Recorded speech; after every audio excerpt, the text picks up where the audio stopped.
ഭീകരാക്രമണത്തിൽ രാമചന്ദ്രൻ കൊല്ലപ്പെട്ട വിവരം അറിഞ്ഞതിന്റെ നടുക്കത്തിലാണ് നാട്ടുകാർ. ഇന്നലെ രാത്രിയാണ് എറണാകുളം ഇടപ്പള്ളി സ്വദേശി രാമചന്ദ്രൻ കൊല്ലപ്പെട്ട വിവരം നാട്ടുകാർ അറിയുന്നത്. മകളുടെ കൺമുന്നിലായിരുന്നു രാമചന്ദ്രൻ വെടിയേറ്റ് വീണത്. രാമചന്ദ്രന്റെ ഹൈദരാബാദിലുള്ള മകൻ ഉടനെ കശ്മീരിലെത്തിയേക്കും. തിങ്കളാഴ്ച രാവിലെയാണ് രാമചന്ദ്രനും കുടുംബവും കശ്മീരിലേക്ക് പോയത്. വിനോദയാത്രയ്ക്കിടെ പഹൽഗാമിൽ വെച്ചായിരുന്നു രാമചന്ദ്രൻ വെടിയേറ്റ് വീണത്. മകളുടെ കൺമുന്നിൽ വെച്ചായിരുന്നു രാമചന്ദ്രൻ വെടിയേറ്റത്. ഈ സമയം ഭാര്യയും കൊച്ചുമക്കളും വാഹനത്തിലിരിക്കുകയായിരുന്നു. മകളാണ് പിന്നീട് തൃപ്പൂണിത്തറയിലെ ബന്ധുവിനെ വിളിച്ച് രാമചന്ദ്രൻ വെടിയേറ്റ വിവരം അറിയിക്കുന്നത്. രാമചന്ദ്രന്റെ വിയോഗ വാർത്ത അറിഞ്ഞതു മുതൽ അയൽക്കാരും ബന്ധുക്കളുമായി നിരവധി പേരാണ് ഇടപ്പള്ളി മാമംഗലത്തെ വീട്ടിലേക്ക് എത്തുന്നത്.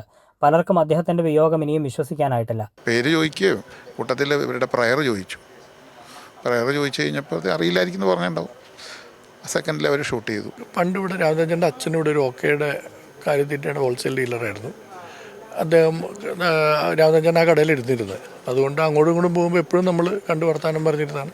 എൻ്റെ അച്ഛനും അദ്ദേഹമായിട്ട് എല്ലായിടും പോയിരുന്നു. എന്തായാലും കേട്ടതിൽ ഭയങ്കര വിഷമമുണ്ട്. നമ്മൾക്ക് പരിചയത്തിലുള്ള ആൾക്കാർക്ക് അങ്ങനെ സംഭവിച്ചു. അതുകൂടാതെ ഒത്തിരി പേർക്ക് സംഭവിച്ചതിലും ഭയങ്കര വിഷമം തോന്നുന്നു. നമ്മളെല്ലാവരും പ്രതീക്ഷിക്കാത്തതാണല്ലോ ഇത്തരം കാര്യങ്ങൾ നടക്കുന്നത്. ശ്രീനഗറിൽ നിന്നും ദില്ലിയിലെത്തിച്ച മൃതദേഹം രാത്രി 8 മണിയോടെ നെടുമ്പാശ്ശേരിയിലെത്തിക്കും. ബംഗളൂരുവിലുള്ള രാമേന്ദ്രന്റെ മകനും വൈകിട്ട് കൊച്ചിയിലെത്തും. പൊതുദർശനവും സംസ്കാരവും സംബന്ധിച്ച കാര്യങ്ങൾ പിന്നീട് തീരുമാനിക്കും. കൈരളി ന്യൂസ്, കൊച്ചി.